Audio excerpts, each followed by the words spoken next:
Hello, and welcome to the Dread Expanse. I'm Mitch the Quack, and I hope your days are less quack than mine. Today we're going to be looking at Vol'jin's return in 8.1, and speculating about what could have influenced the death and resurrection of the previous Warchief of the Horde. This content is going to be slightly different than normal. What's going to happen once we reach a certain timestamp is this theory is going to diverge into the light version of this theory, that specifically relates to Kelly and Menethil. If you'd like to see the fell version of this theory, a link will be provided. The reason I'm doing this is because this theory has one basis that eventually leads down two completely different paths. If you'd like to support the creation of this content, hit the subscribe button. If you'd like this content, hit the like button. And if you'd like to stay notified on the Quackery, hit the bell, or you can follow me on Twitter. So, to quickly recap for those who don't know, Vol'jin was appointed leader of the Horde after Garrosh Hellscream. On the Broken Shore, Vol'jin was mortally wounded. On his deathbed, Vol'jin appointed Sylvanas Warchief at the apparent behest of the Lower, and from there, all hell broke loose. From confusion to anger, we've all had and seen reactions to Sylvanas becoming Warchief. It is, however, suffice to say the reason why Vol'jin made his choice has been the topic of debate for some time. Did the Lower really pick Sylvanas? And if so, why? With the release of Battle for Azeroth, the expectation of an explanation behind Vol'jin's choice was expected, especially as a quest relating to Vol'jin's urn appears as a part of the Horde's endgame questing experience. This quest, however, only reveals that Vol'jin's spirit is missing, and raises more questions than it answers. And now that you're caught up, we now come to patch 8.1, where we get some insight into Vol'jin's choice, or more precisely, the circumstances of Vol'jin's choice. And let's just say, the questions that come from 8.1 are crazy. Because not only does Vol'jin not know who told him to appoint Sylvanas as Warchief, he also has honestly no idea as to why his spirit is still on Azeroth. The quests that relate to Vol'jin eventually have him approach three Masters of Death, Aia, Wont, and the Lich King, and all deny whispering Sylvanas' name and bringing him back. All of them are also not happy with Sylvanas being Warchief, as she apparently throws off the balance. The assumed balance here being the balance between life and death. Now, the questions that struck me the hardest from Vol'jin's story was who/what and why. Who whispered to Vol'jin, and who brought him back, and why did they do it? Or in a more broader sense, who wants to tip the balance of life and death? And this is where stuff gets really weird.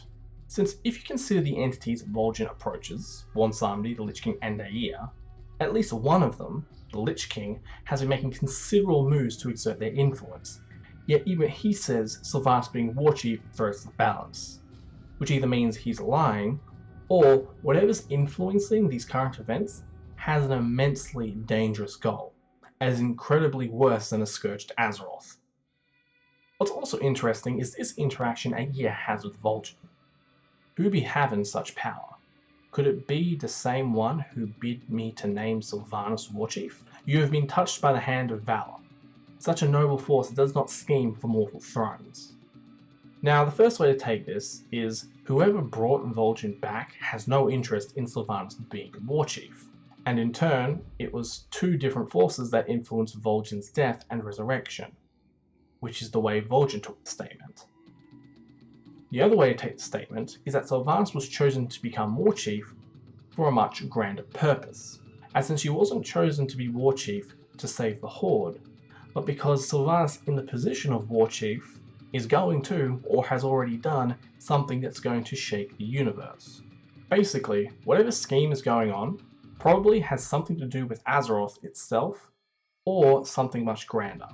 This is where the Legion and the Light, specifically the missing Nathrezim and Kelly and Menethil, become very important.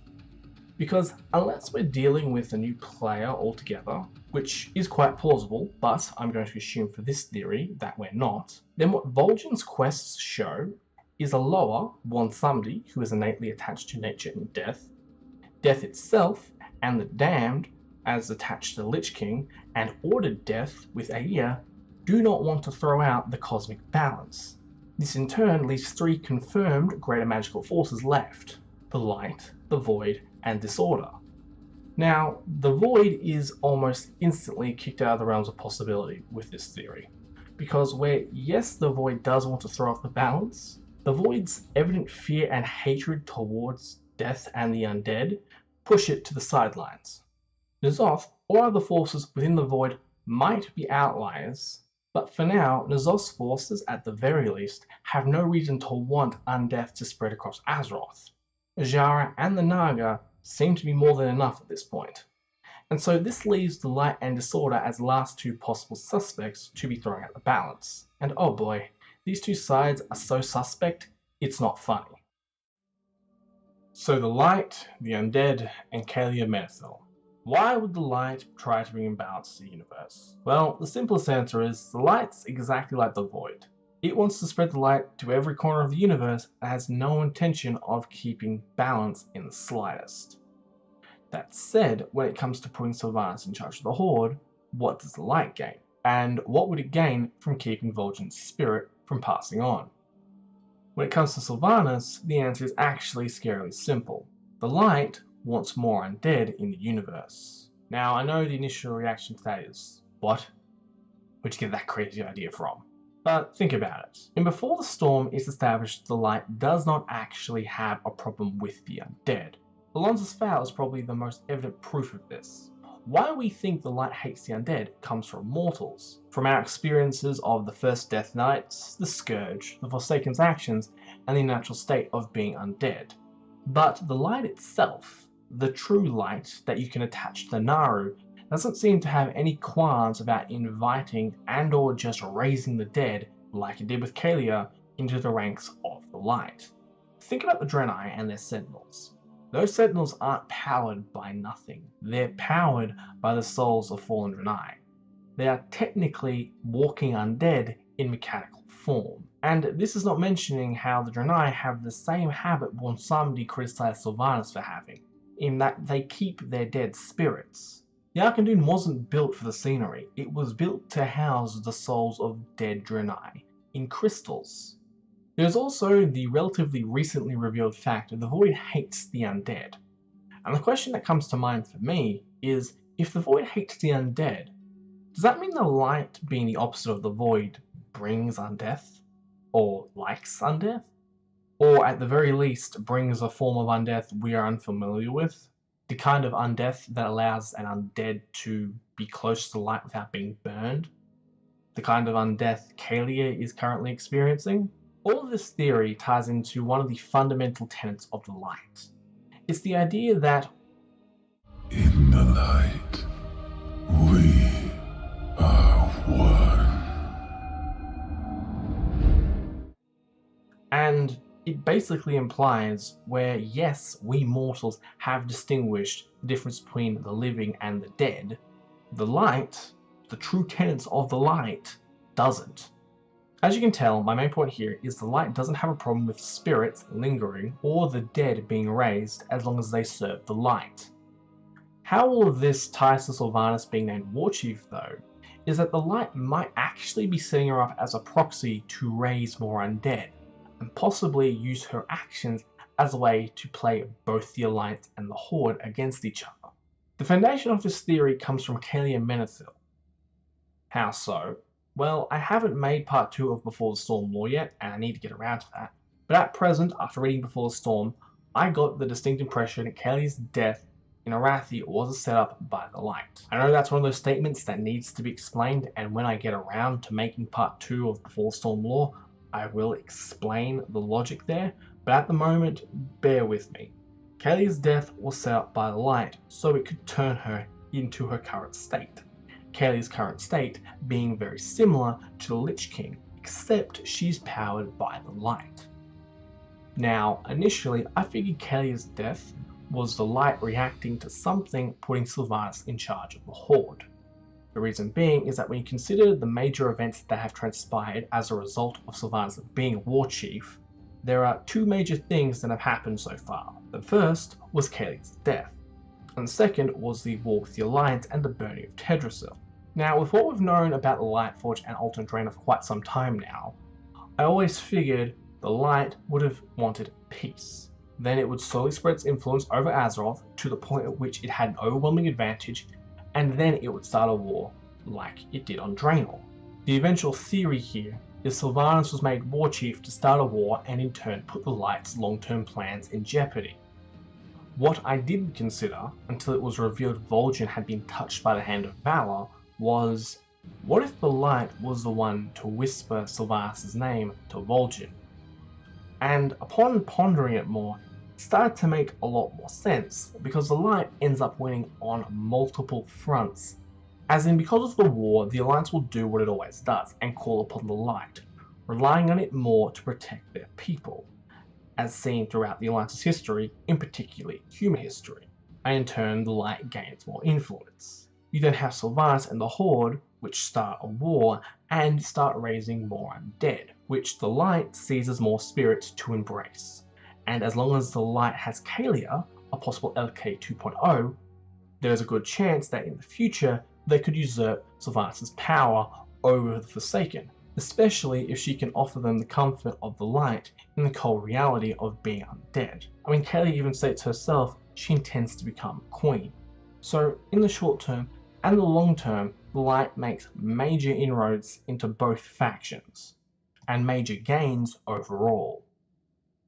Now this actually leads on to why Vol'jin's spirit may actually be stuck on Azeroth. Because if you didn't know, in Before the Storm it is shown the Naaru have the ability to stop a person from dreaming. Where at first this doesn't mean much. When you realize Sahara seems to either be suppressing the memories and or changing Kelly's emotional response to her own nightmares, things start to become a bit more interesting. Because we know Vol'jin was touched by the hand of Valor, and where that statement alone is worthy of a 30-minute explanation, what's important to focus on is the relation the concept of Valor has to the light. Vol'jin is missing memories, and where it could be just the fact that he is a spirit, it could also be the fact he's been altered by the Naaru.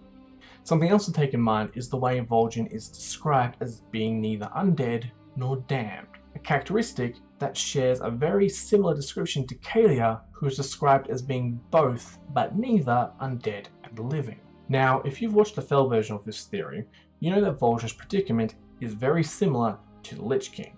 The reason I mention the Lich King is because the Nathrezim and the Legion didn't come up with him overnight. It assumedly took millennia of experimentation to eventually create a weapon as powerful as the Lich King, as the Nathrezim during the War of the Ancients around 10,000 years ago still seemed to be in the early phases of creating forces like the Scourge. The reason I mention this is because, to our knowledge, Kali is the first light created undead. So the question I ask is, where in the world did the light get the knowledge to create Kalia in the first place? I honestly think they got the idea from Lothraxion and used Vol'jin as the test subject. For we don't actually know what information Lothraxion was privy to while he was working for Legion. We do know, though, the Nathrezim practically archived everything and all of their escapades. So I honestly doubt they didn't have records of how they created a creature like the Lich King on public record, which many Nathrezim, including Lothraxion, might have gleaned. Vol'jin fits into this because, as we find out with his urn, Vol'jin's spirit is powerful. He was going to be placed in King's Rest for his deeds amongst some of the most honoured troll kings and queens. How the light found his spirit is a bit sketchy, but as a test subject in regards to creating a light Lich King, his spirit would have been perfect, especially if they managed to turn him into a servant of light, because then you would have two leaders of the Horde and the Alliance under the throne of the light. If I was to take a guess though, what the light learnt from Vol'jin's spirit before they moved to creating Kalia is that to mould a spirit into a weapon like the Lich King, a spirit needs to be powerful, but also broken and without will. Vol'jin's spirit does not fit that description because, as his short story from Cataclysm and Shadows of the Horde prove, he does not let pain and agony overcome his will. He only lets it teach him lessons for the future.